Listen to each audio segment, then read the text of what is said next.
नमस्कार दोस्तों।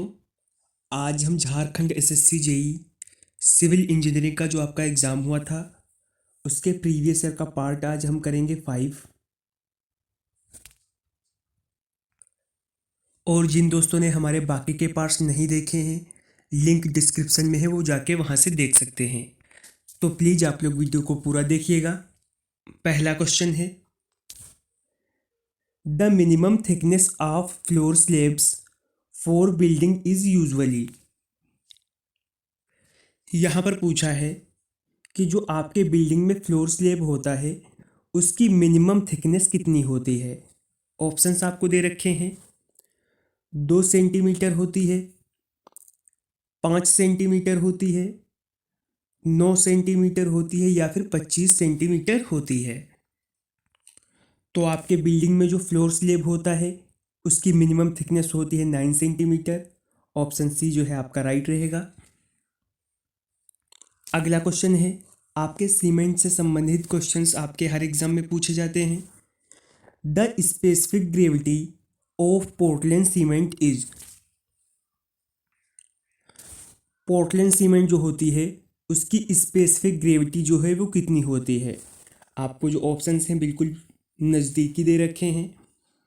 3.5 होती है, 3.3 होती है, 3.15 होती है या फिर 3 होती है। तो आपके पोर्टलैंड सीमेंट की स्पेसिफिक ग्रेविटी होती है 3.15। ऑप्शन सी जो है आपका राइट रहेगा।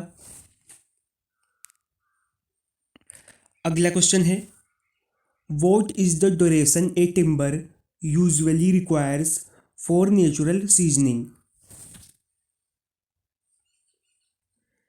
झारखंड एसएससी जेई में आपके सभी सब्जेक्ट से जो है क्वेश्चन पूछे जाते हैं।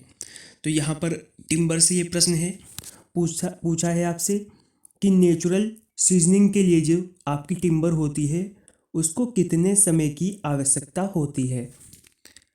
ऑप्शंस आपको दे रखे हैं। 10 से 20 साल के लिए, या 2 से 4 साल के लिए, या फिर 1 साल के लिए, या फिर 2 वर्ष के लिए। तो आपकी नेचुरल सीजनिंग के लिए जो है टिम्बर को आवश्यकता होती है 2 से 4 साल के लिए। ऑप्शन बी जो है आपका राइट रहेगा। नेक्स्ट क्वेश्चन है, Los Angeles machine is use to test aggregate. जो आपकी लॉस एंजल्स मशीन होती है उसका यूज जो है एग्रीगेट के किस टेस्ट के लिए किया जाता है। ऑप्शंस आपको दे रखे हैं। एग्रीगेट की जो क्रशिंग स्ट्रेंथ होती है उसका टेस्ट करते हैं, या इम्पैक्ट वैल्यू का टेस्ट करते हैं, एब्रेशन रेजिस्टेंस का टेस्ट करते हैं, या फिर वाटर अब्जॉर्प्शन का टेस्ट करते हैं। लॉस एंजल्स मशीन से जो है एग्रीगेट की एब्रेशन रेजिस्टेंस का टेस्ट करते हैं। ऑप्शन सी जो है आपका राइट रहेगा।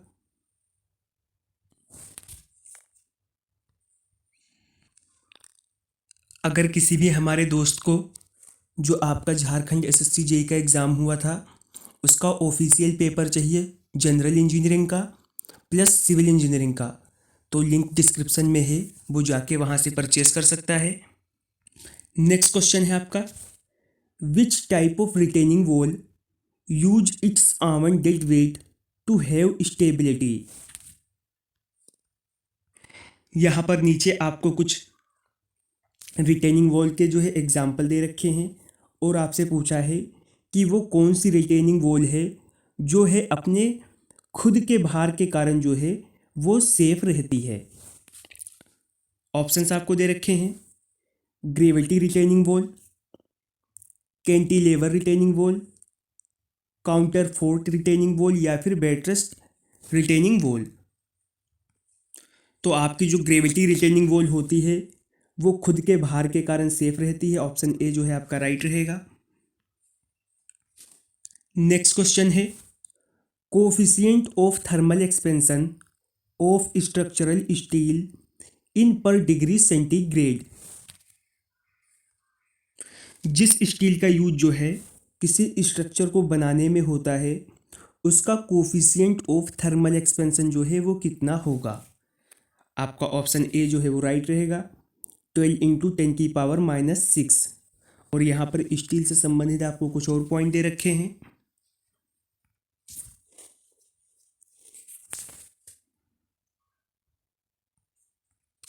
अगला क्वेश्चन है, basic structural steel is known as. जो आपकी बेसिक स्ट्रक्चरल स्टील होती है उसे और किस नाम से जाना जाता है? एलो स्टील के नाम से जानते हैं, स्टेनलेस स्टील के नाम से जानते हैं, कॉपर एंड फेरस स्टील के नाम से जानते हैं, या फिर माइल्ड स्टील के नाम से जानते हैं? तो इसे जो है और अलग नाम से जाना जाता है, उसका नाम है माइल्ड स्टील। ऑप्शन डी जो है आपका राइट रहेगा। अगला क्वेश्चन है, electrostatic precipitators are use to remove. जो आपके इलेक्ट्रोस्टैटिक प्रेसिपिटेटर्स होते हैं इनका यूज जो है किसे दूर करने के लिए किया जाता है? ऑप्शंस आपको दे रखे हैं। नाइट्रोजन ऑक्साइड को दूर करने के लिए किया जाता है, सल्फर डाइऑक्साइड को दूर करने के लिए किया जाता है, या फिर dry particulate matter from gas streams के लिए करते हैं, या फिर कार्बन डाइऑक्साइड के लिए करते हैं? तो आपका ऑप्शन सी जो है वो राइट रहेगा। अगला क्वेश्चन है, which one of the following is not an application of contour maps. यहाँ पर आपसे पूछा है कि आपके कंटूर मैप के एप्लीकेशन में जो है किसका यूज नहीं करते हैं? Measurement of drainage area, drainage area को जो है मेजरमेंट करने के लिए, calculation of reservoir capacity, reservoir की कैपेसिटी जो होती है उसकी कैलकुलेशन करने के लिए, या फिर डिटर्मिनेशन ऑफ इंटरविजिबिलिटी बिटवीन 2 पॉइंट, या फिर 2 पॉइंट के बीच में इंटरविजिबिलिटी को डिटरमाइन करने के लिए, या फिर determination of location of piers of a bridge. एक पुल के पियर्स के लोकेशन को डिटर्मिनेशन करने के लिए आपके जो कंटूर मैप्स होते हैं इनका यूज नहीं किया जाता है। ऑप्शन डी जो है आपका राइट रहेगा।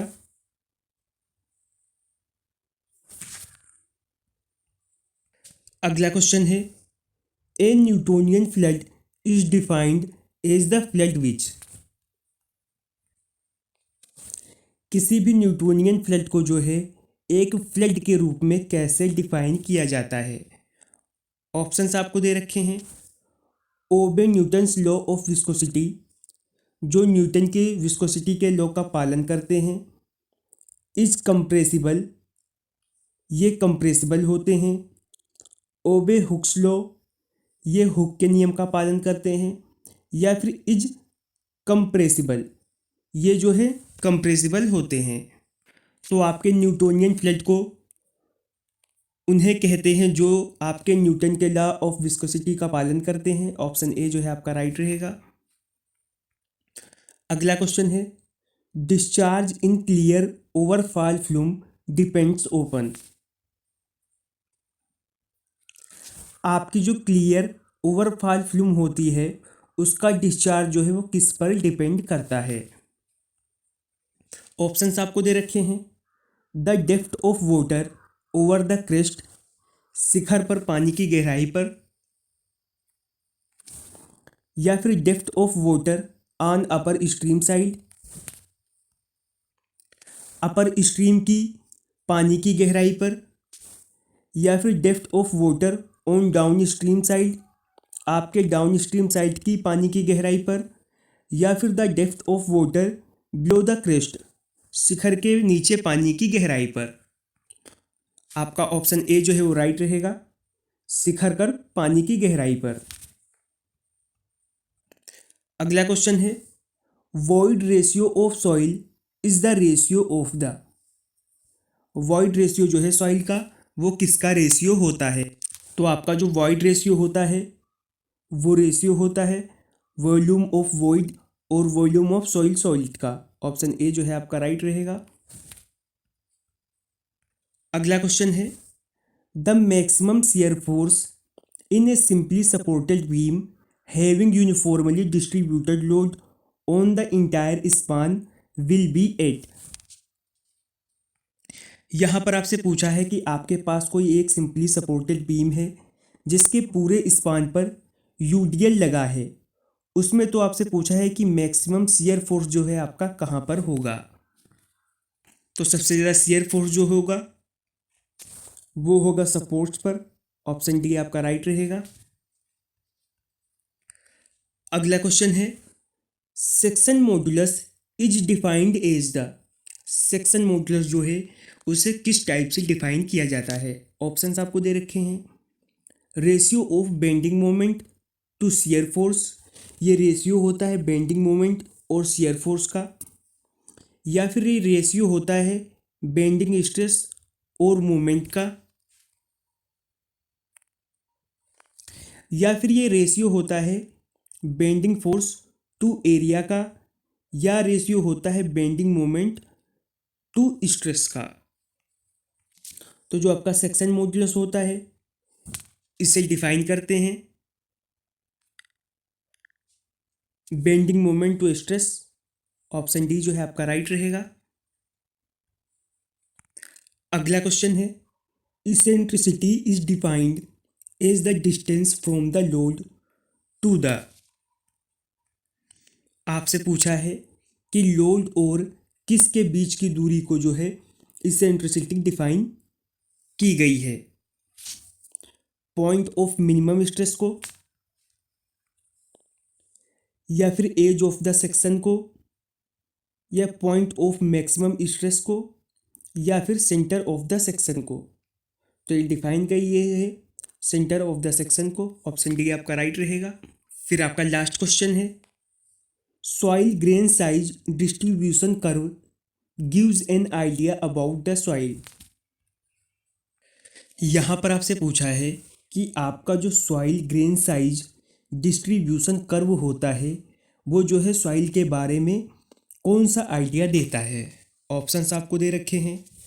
वर्गीकरण के बारे में आइडिया देता है, कॉम्पैक्टनेस के बारे में आइडिया देता है, स्ट्रेंथ के बारे में आइडिया देता है, या फिर कोहेजन के बारे में आइडिया देता है। तो ये देता है वर्गीकरण के बारे में। ऑप्शन ए जो है आपका राइट रहेगा। आज हमने Jharkhand SSC JE civil engineering का जो आपका एग्ज़ाम हुआ था उसके प्रीवियस ईयर का पार्ट जो है आज हमने 5 कंप्लीट कर लिया है। बाकी के पार्ट्स अगर जो आप देखना चाहते हैं तो लिंक डिस्क्रिप्शन में है और बाकी आप प्लेलिस्ट में भी जाके देख सकते हैं। अगर वीडियो पसंद आई हो तो वीडियो को लाइक करें और हमारे चैनल पर नए हैं तो चैनल को सब्सक्राइब करें।